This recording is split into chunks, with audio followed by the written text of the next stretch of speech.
Dilaporkan dari Jalan Pacuan Kuda, Bener Meriah, dari Bandara Rembele,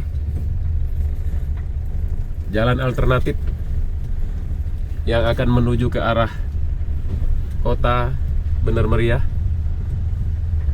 Bapak polisi kita masih setia memandu dan mengatur arus lalu lintas di tengah derasnya sungai. Kita doakan Bapak polisi ini tetap sehat dan selalu mampu melayani masyarakat. Luar biasa.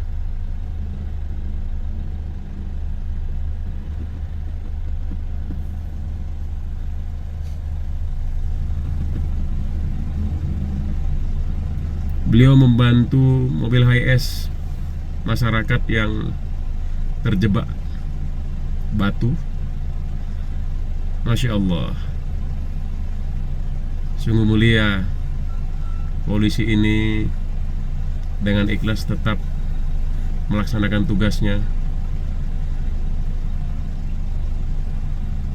Malam ini tepat pukul 19.17 waktu Indonesia Barat. Semoga perjalanan lancar dan Bapak polisi Polres Bener Meriah ini juga dalam keadaan sehat dan diberi kekuatan oleh Allah Subhanahu wa Ta'ala.